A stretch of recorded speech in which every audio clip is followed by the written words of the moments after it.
Hi everyone, welcome to part 2 of this week's lecture for E&M coding, part 1 of 3 that we will be discussing over CPT E&Ms.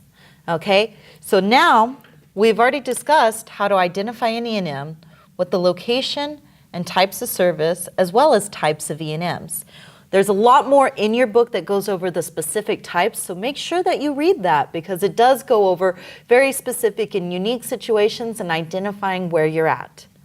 Now, we're going to look at history, which is one of the 3 main components or key components in selecting an office visit. Your history includes your chief complaint, your HPI, review of systems, and PFSH, or past family and social histories. And it's everything about what the patient presents with today. So let's give an example on the board. Let's say I have a patient with, again, my with is denoted with a C and a line above it, which is shorthand in documentation indicating the word with. I have PT for patient with cold-like symptoms. I'm also going to use the abbreviation SX, which is shorthand for symptoms. Okay, so this is their chief complaint. And the patient comes in, and your doctor is going to write in a format known as a SOAP note. Now your SOAP note, S-O-A-P, is your subjective, objective, plan, assessment, and plan. Okay, and you'll find all of your history, typically, in your subjective section. Your exam will be in the objective. Your assessment is where you find the diagnosis. And plan is pretty simple. That's your plan and treatment. And I'll use the common abbreviation for treatment as TX. Okay? So right now, we're just going to focus on the S part of your SOAP note, which is your subjective section. Okay, and let's find another marker for us here. Okay, so within the patient, we have our example of a patient with cold-like symptoms. The first thing the provider is going to say is how long they've been having it or what they've been experiencing, all the details that the patient says they came in with. So patient with complains of fever, 99.9 times 3 days, cough, and headaches. HA is a common abbreviation for headaches. Okay, so now we have an example here of elements that we will be pulling out into the HPI. Your HPI, if you remember from our first week, we did an assignment where you went to novitossolutions.com. If you don't have that form that we pulled up saved, go ahead and go to that now, pause the video, and come back. It'll look like this. I'm not sure exactly how well you can see that on the video, but remember that the novitos-solutions.com, you'll go I assigned under Outpatient, Jurisdiction H, Evaluation and Management, look for the scorecards and pull up the 1995 guidelines, which will include your history for your HPI review systems and PFSH. So the first thing that it does say is any status of chronic conditions, 1, 2, or 3 conditions, or HPI. So when you're looking at this, you have to have the chief complaint, first off. That's identified here as the first thing the patient came in with. They're coming in with cold-like symptoms.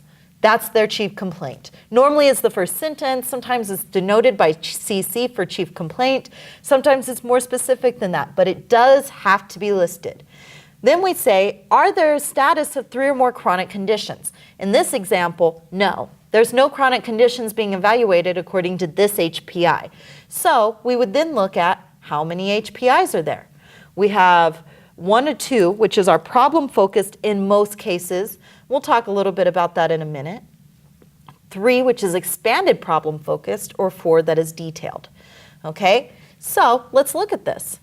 In our history, we'll notice that HPI is denoted by 8 different categories. You have location of a problem, the quality of the problem that they're experiencing, severity, how bad it is, duration for how long, timing for what time of day or night, context, what they're doing when it happens, modifying factors, what they may have done to try to help themselves feel better and if it worked or not, and any associated signs or symptoms to that chief complaint. Think of it like that and you'll always be good. Some coding guidelines. Now, be aware that you cannot use the same statement for 2 or more than one different condition of HPI. So there's 8 to choose from, but you can't say they complain of a fever and give that 2 different HPI elements. So if I have a patient with cold-like symptoms, that's not telling me any kind of associated signs and symptoms to the cold-like symptoms. This is going to be defined.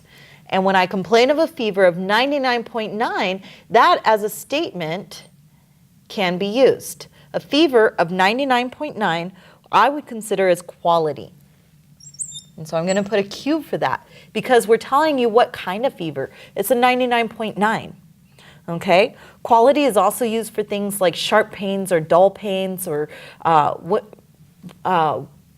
specific to levels of where it's at, but not necessarily severity. Now, some coders may consider this a severity instead of quality. And the guidelines are actually kind of iffy on that, where they say you can code one or the other, but you can't code both. So if you say it's severity instead of quality, you have to be very specific and careful to make sure not to use severity or quality elsewhere that may be considered double dipping. In this case, most of the time, fever of 99.9 is considered a quality of the type of fever. But if they said a worsening fever of 99.9, I would consider that severity because you're telling me how bad it is. Just saying 99.9 is telling me about it, but not how good or bad that is. It's not a level of 1 to 10 as to how severe it actually is. So that's why I would consider that quality. The next thing we have is for 3 days. This by itself is an element, and this is telling us how long or the duration. Not to be confused with timing. Timing is talking about, is it happening at night? Is it happening during the day? Is it happening after breakfast? That's a timing element. This one is duration because it's telling us a length of time. And then you have cough and headache. These are associated signs and symptoms because it's additional conditions that are they're complaining of with the fever. So I would identify how many HPI elements I have in the doctor's note, and I would count those up. So I have quality, associated signs, and duration. That's 3. And that falls under expanded problem focused. I'm going to erase the other half of our SOAP note here and focus just on the history for a moment, and we'll write down our expanded problem focused for our history to determine what level of history we have. Okay, so my HPI is expanded problem focused. EPF. Okay. Next, the provider documents exactly what the patient, what questions they've asked the patient. So they'll say something like, review of systems. Patient is positive for fever. We knew that. Cough and headaches. Negative for body aches and joint aches or pain. Negative for respiratory congestion, let's say. Okay, so no congestion in the lungs. They do have a fever, they do have a cough and headache, they do not have any body or joint pain. So it really sounds like, why are you here? It's just a common cold. But They went and saw the provider, so we have to determine now how many review systems were identified in the provider's note. So we're going to go to our review systems, which there's 14 according to E&M guidelines. This may or may not meet what you think is a body system from what we've learned. Sometimes there's more, sometimes there's less. So it's important that you pay attention to how that's identified.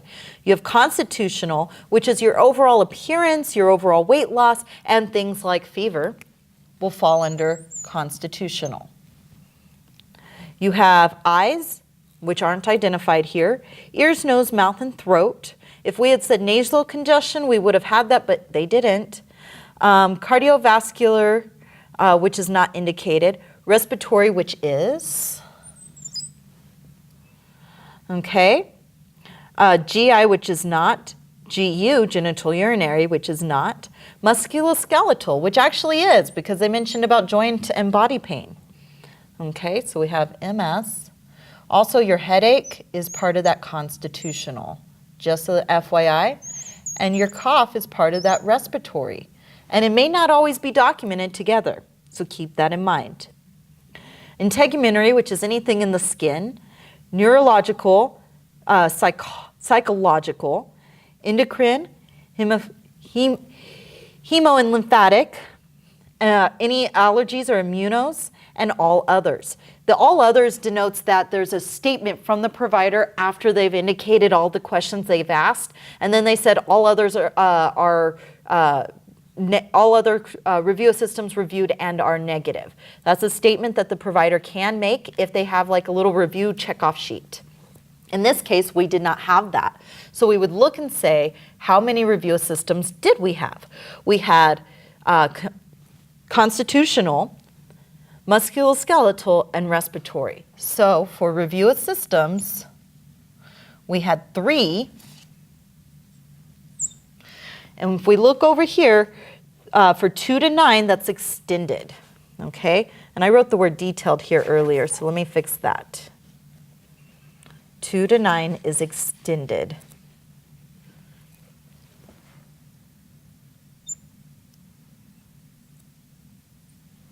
So review of systems is extended. All right. Then our last section is any questions under their past medical, family, and social areas, or also known as our PFSH. Okay. So let's say we go back to the documentation to look and say, is there any relevant history that the provider asked the patient and documented within this note? So patient has history of, let's say, a lung condition with surgery 10 years ago. Okay, so this would be a personal history. So this might explain to us, in this example, why they came in for just a cough, because they have a history of problems and they want to make sure that this isn't going to get elevated. Okay, I'm thinking of a patient who maybe had some sort of lung disorder and had it corrected or part of their lungs removed. It doesn't really need to say. All we need to do is say, is there anything about their past history, which includes illnesses, operations, any kind of injuries, and even medications that they're currently or have been on in the past? Is there anything about their family history that's documented? Anything whatsoever. Even the fact that they have a family can be considered part of their family history. So if you have the notes about, is your mom or dad alive, or have you had any cancer in the family? All of that detail is part of the family history.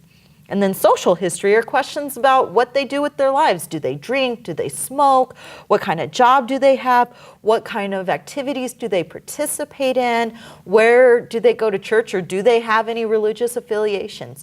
All falls under social history. In this case, we would look to see, is there any history? And here we have a history of a lung condition, which is an illness. And we also have history of former surgeries. It doesn't matter in this case, because when we say 1, 2, or 3, we're talking about what type of history. So we have 1 for past history, all past history. Doesn't matter how much of it. So I'm going to say there's 1. So in this example, this is a pertinent history. So PFSH